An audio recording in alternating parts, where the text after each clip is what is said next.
এদিকে আজকের সবচেয়ে বড় খবর, ইহুদিদের জীবনে কেয়ামত শুরু, ইসরায়েল জ্বালিয়ে দেওয়ার শপথ ইরানি মিত্রদের, এনে থাকবে আজকের একটি গুরুত্বপূর্ণ প্রতিবেদন।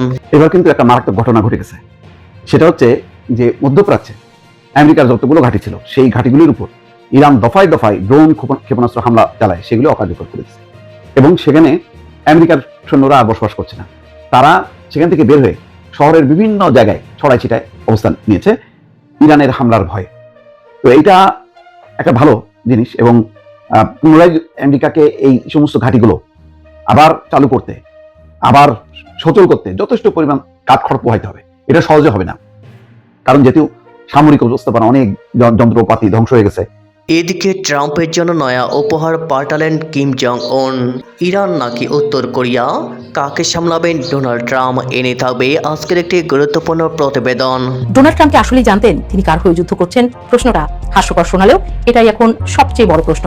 কারণ কলম্বিয়া বিশ্ববিদ্যালয়ের ইরানি স্টাডিজের অধ্যাপক হামিদ দাবাসি এমন এক বিশ্লেষণ দিয়েছেন যা পড়লে মাথা ঘুরে যায়। তার দাবি, এটা মার্কিন ইসরায়েলি জোটের বিরুদ্ধে ইরানের যুদ্ধ নয়, এটা আসলে ইসরায়েলের যুদ্ধ, একই সাথে ইরানের বিরুদ্ধে এবং আমেরিকার নিজের জনগণের বিরুদ্ধে।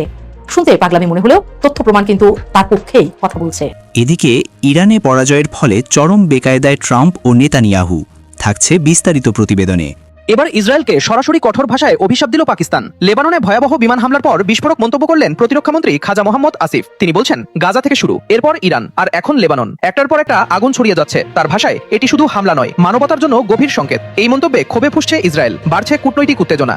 এদিকে ইসরায়েলের 2 শহরে ভয়াবহ রকেট হামলা হিজবুল্লাহর, থাকছে বিস্তারিত প্রতিবেদনে।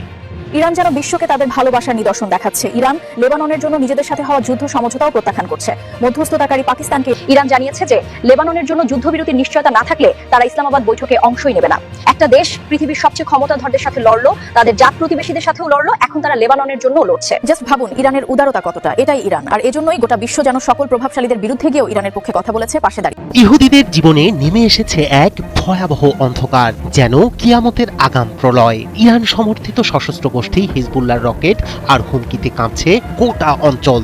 ইসরায়েলের আকাশ এখন ধোঁয়া আর আতঙ্কে ঢাকা। সীমান্ত থেকে শহরের কেন্দ্র পর্যন্ত ছড়িয়ে পড়েছে যুদ্ধের লেলিহান শিখা। ইসরায়েলি আগ্রাসন বন্ধ না হওয়া পর্যন্ত তেল আবিব ও জেরুজালেমকে জ্বালিয়ে দেওয়ার শপথ নিয়েছে ইরানের মিত্র গোষ্ঠীটি। মধ্যপ্রাচ্যে একের পর এক জ্বলছে যুদ্ধের আগুন। যুদ্ধবিরতির মাঝেই লেবানন থেকে উত্তর ইসরায়েলের মানারা বসতিতে রকেট হামলা চালিয়েছে ইরান সমর্থিত গোষ্ঠী। ভোরের নিস্তব্ধতা ভেঙে একের পর এক বিস্ফোরণ, আর সেই সঙ্গে নতুন করে শুরু হয়েছে উত্তেজনার বিস্তার। এক বিবৃতিতে সশস্ত্র গোষ্ঠীটি জানিয়েছে, ইসরায়েলি আগ্রাসন বন্ধ না হওয়া পর্যন্ত এই হামলা চলবে। তাদের ভাষায় এটি শুধু প্রতিশোধ নয়, বরং প্রতিরোধ। অন্যদিকে যুদ্ধবিরতি ভঙ্গের সরাসরি জবাব দেওয়ার হুঁশিয়ারি দিয়েছে ইসলামী বিপ্লবের দেশ ইরান। দেশটির এক জ্যেষ্ঠ কর্মকর্তা বলেছেন, ইসরায়েলকে থামাতে হলে শক্তি প্রয়োগ ছাড়া আর কোনো পথ নেই।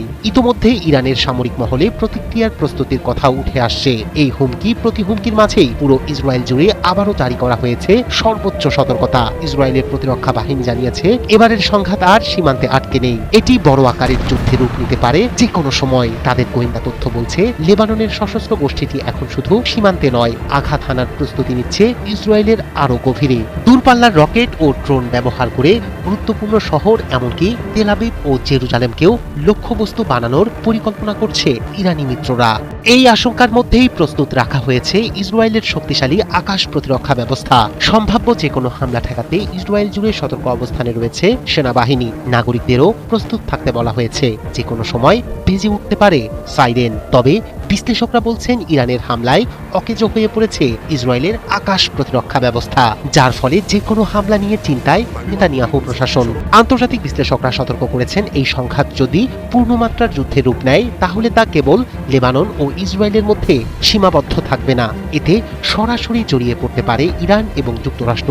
সবশেষে প্রশ্ন থেকে যায়, এই আগুন কি এখানেই থামবে, নাকি এটি ছড়িয়ে পড়বে পুরো মধ্যপ্রাচ্যে? পরিস্থিতি বলছে, একটি ভুল সিদ্ধান্তই ডেকে আনতে পারে আরো বড় বিপর্যয়। ইরানকে যখন শাসাচ্ছেন মার্কিন প্রেসিডেন্ট ডোনাল্ড ট্রাম্প, ঠিক তখনই তার জন্য এক দুঃসংবাদ নিয়ে হাজির উত্তর কোরিয়া। আকাশে আগুনের গোলক আর মাটির নিচে কম্পন নয়, এবার এক অদৃশ্য মারণাস্ত্রে বিশ্বকে কাঁপিয়ে দিল পিয়ংইয়ং। উত্তর কোরিয়ার রাষ্ট্রীয় সংবাদ মাধ্যম KCNA আজ ভোরে এক চাঞ্চল্যকর ঘোষণা দিয়েছে। তারা জানিয়েছে গত 3 দিন ধরে দেশটি এমন কিছু স্পেশাল অ্যাসেট পরীক্ষা করেছে যা মুহূর্তের মধ্যে একটি আধুনিক শহরকে প্রস্তর যুগে পাঠিয়ে দিতে সক্ষম। উত্তর কোরিয়ার এই নতুন সমরাস্ত্র তালিকায় রয়েছে উচ্চ প্রযুক্তির ইলেকট্রোম্যাগনেটিক অস্ত্র এবং কুখ্যাত কার্বন ফাইবার বা ব্ল্যাক আউট বোমা। কিম জং উনের বিশ্বস্ত জেনারেল কিম জং সিক এই পরীক্ষার তদারকি করেছেন। তার মতে এই অস্ত্রগুলো কেবল যুদ্ধ জয়ের জন্য নয়, বরং শত্রুর স্নায়ু ও মেরুদণ্ড ভেঙে দেওয়ার জন্য তৈরি করা হয়েছে। বিশেষজ্ঞদের মতে ব্ল্যাকআউট বোমা সরাসরি মানুষের প্রাণ না নিলেও একটি দেশের অর্থনীতি ও সামরিক শক্তিকে পঙ্গু করে দেয়। এই বোমাটি বিস্ফোরণের পর বিদ্যুৎ কেন্দ্রের ওপর হাজার হাজার পরিবাহী গ্রাফাইট ফিলামেন্ট ছড়িয়ে দেয়, যার ফলে পুরো গ্রিডে শর্ট সার্কিট হয়ে বিদ্যুৎ ব্যবস্থা পুরোপুরি অচল হয়ে পড়ে, অন্ধকার হয়ে যায় গোটা দেশ। অন্যদিকে এদের হাতে থাকা নন নিউক্লিয়ার ইলেকট্রোম্যাগনেটিক পালস অস্ত্রটি আরও ভয়াবহ। এটি কোনো তেজস্ক্রিয়তা ছাড়াই শক্তিশালী তরঙ্গ ব্যবহার করে শত্রুদের রাডার, বিমান এবং স্পর্শকাতর ইলেকট্রনিক সার্কিট পুড়িয়ে ছাই করে দিতে পারে। কোনো গুলি না চালিয়েই এটি আধুনিক যুদ্ধ বিমানকে একটি ধাতব বাক্সে পরিণত করার ক্ষমতা রাখে। এদিকে সিউলের সামরিক বাহিনী জানিয়েছে তারা উত্তর কোরিয়ার ভূখণ্ড থেকে বেশ কয়েকটি ক্ষেপণাস্ত্র উৎক্ষেপণের সংকেত পেয়েছে।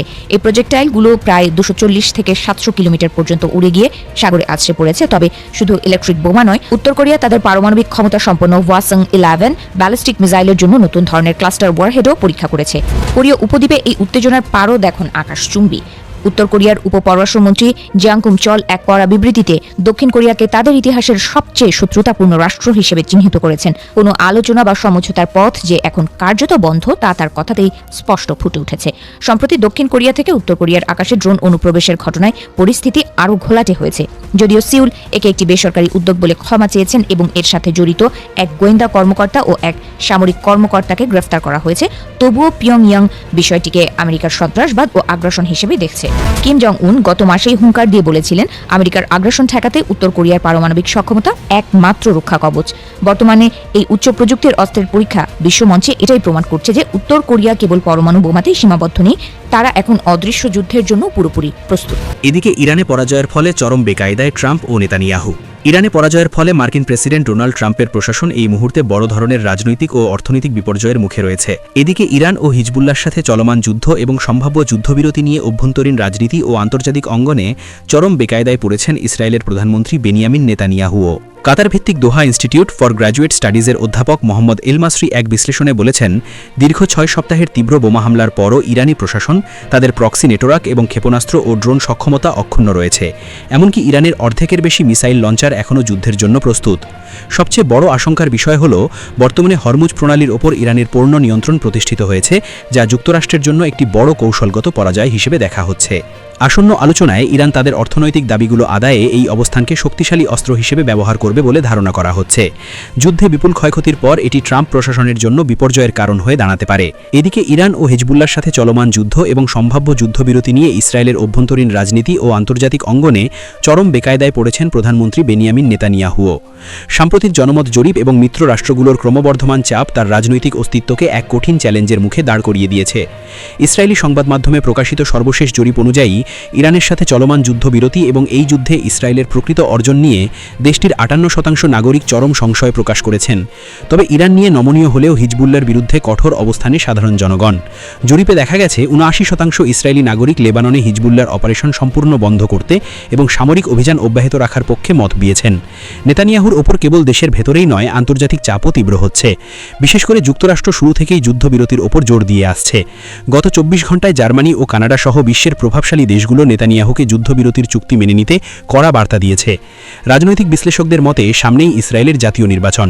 এই পরিস্থিতিতে একদিকে আন্তর্জাতিক মহলের চাপ রক্ষা করা, অন্যদিকে হিজবুল্লাহর বিরুদ্ধে কঠোর অবস্থানে থাকা কট্টরপন্থী জনমতকে সামাল দেওয়া, এই দ্বিমুখী সংকটে নেতানিয়াহুর মসনদ এখন টলমল। যদি তিনি আন্তর্জাতিক চাপে পড়ে যুদ্ধবিরতিতে অনড় থাকেন, তবে ভোটারদের বড় একটি অংশ তার উপর থেকে সমর্থন সরিয়ে নিতে পারে। সূত্র Wall Street Journal, Al Jazeera. এদিকে ইসরায়েলের 2 শহরে ভয়াবহ রকেট হামলা হিজবুল্লাহর। লেবানন সীমান্ত থেকে ইসরায়েলের গভীরে একের পর এক রকেট বর্ষণ করে নিজেদের শক্তিমত্তা জানান দিচ্ছে সশস্ত্র গোষ্ঠী হিজবুল্লাহ। এর ফলে উত্তর গ্যালিলি অঞ্চলে সাইরেনের শব্দে আতঙ্ক ছড়িয়ে পড়ে, যা দক্ষিণ লেবানন থেকে ধেয়ে আসা রকেট হামলার আগাম সতর্কবার্তা দিচ্ছিল।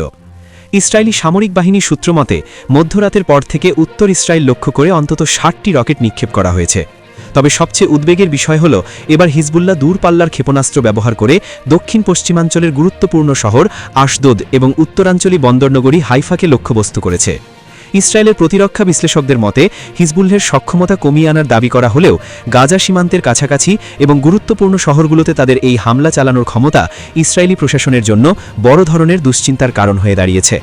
হাইফা ও আশদোদ লক্ষ্য করে এই হামলা প্রমাণ করে যে যুদ্ধের তীব্রতা তমার পরিবর্তে বরং আরও বিস্তৃত হচ্ছে। এবার কিন্তু একটা মারাত্মক ঘটনা ঘটে গেছে। সেটা হচ্ছে যে মধ্যপ্রাচ্যে আমেরিকার যতগুলো ঘাঁটি ছিল সেই ঘাঁটিগুলির উপর ইরান দফায় দফায় ড্রোন ক্ষেপণাস্ত্র হামলা চালায়, সেগুলো অকার্যকর করেছে। এবং সেখানে আমেরিকার সৈন্যরা আর বসবাস করছে না, তারা সেখান থেকে বের হয়ে শহরের বিভিন্ন জায়গায় ছড়াই ছিটায় অবস্থান নিয়েছে ইরানের হামলার ভয়ে। তো এইটা একটা ভালো জিনিস এবং পুনরায় আমেরিকাকে এই সমস্ত ঘাঁটিগুলো আবার চালু করতে, আবার সচল করতে যথেষ্ট পরিমাণ কাঠখড় পোহাইতে হবে। এটা সহজে হবে না, কারণ যেহেতু সামরিক অবস্থাপনা অনেক যন্ত্রপাতি ধ্বংস হয়ে গেছে এবং সেগুলি চালু করাও ব্যয়বহুল। জানি না আমেরিকা এগুলি আবার মানে আরবদের মাথা মোটাদের ঘাড় মটকে আবার আদায় করবে কিনা, তাই করবে হয়তো। আমেরিকা তো আবার চালাক, সে কোনো মানে টাকা পয়সা খরচ করবে না, উল্টা এগুলি পুনর্নির্মাণের নামে দেখা গেল যে বিলিয়ন বিলিয়ন ডলার বের করে নিচ্ছে সৌদি আরব, কুয়েত, কাতার এদের কাছ থেকে।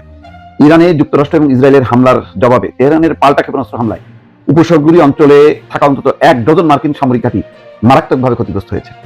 মধ্যপ্রাচ্য বিষয়ক একদল বিশেষজ্ঞের মতে এসব ঘাঁটির বর্তমান অবস্থায় এতই নাজুক যে এগুলো এখন উপকারের চেয়ে মার্কিন বাহিনীর জন্য উল্টো ঝুঁকি তৈরি করছে। কারণ ওগুলির মধ্যে বোমা টোমা পড়ে আছে কিনা, সেগুলি আবার বিস্ফোরণ হয় কিনা, মানে একটা ঝুঁকিপূর্ণ হয়ে গেছে মার্কিন ঘাঁটিগুলো। গত মাসে নিউ ইয়র্ক টাইমস এক প্রতিবেদনে বলছে যে ইরানের হামলায় ঘাঁটিগুলো এখন প্রায় বসবাসের অনুপযোগী হয়ে গেছে।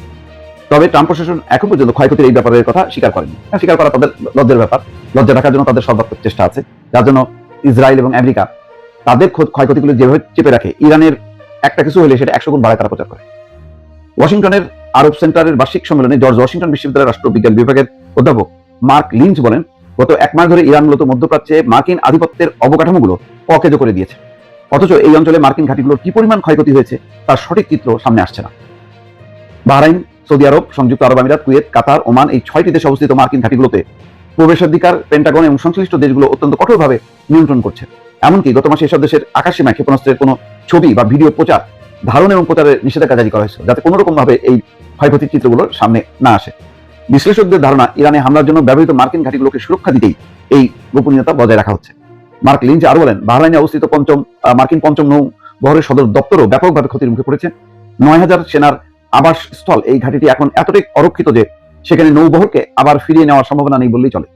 এই বিশেষজ্ঞের মতে মধ্যপ্রাচ্যে যুক্তরাষ্ট্রের যে দীর্ঘমেয়াদী কৌশল ছিল তা এখন কার্যত মুখ থুবড়ে পড়েছে। আসলে আমেরিকার অবস্থা এমন ছিল যে তার ঘাঁটিগুলো অচল হতে তাদের নিজেদের আর নিরাপত্তা বলে কিছু ছিল না। ফলে এই যুদ্ধবিরতি এই জন্য পাগলের মতো তারা মানে পাকিস্তানকে চাপ দিয়েছে যে তাড়াতাড়ি যুদ্ধবিরতি করো, ইরানকে থামাও। ইরানকে না থামানো পর্যন্ত তাদের একটা অস্থির অবস্থা ছিল। এবং এখন মধ্যপ্রাচ্যের দেশগুলো হয়তো চিন্তা করতে পারে যে এই সমস্ত মার্কিন ঘাঁটি মানে পুষে রেখে বছরের পর বছর এই বিলিয়ন বিলিয়ন ডলার কেন তারা মানে ক্ষতিপূরণ দেবে, তার চেয়ে নিজস্ব নিরাপত্তা ব্যবস্থা এবং সামরিক ব্যবস্থা শক্তিশালী করাটাই হচ্ছে আসল কাজ। এবং সেটা আমেরিকা কখনো চায় না যে আরব দেশগুলো সামরিকভাবে শক্তিশালী হোক, কারণ তারা শক্তিশালী হলে ইসরায়েল কোণঠাসা হবে।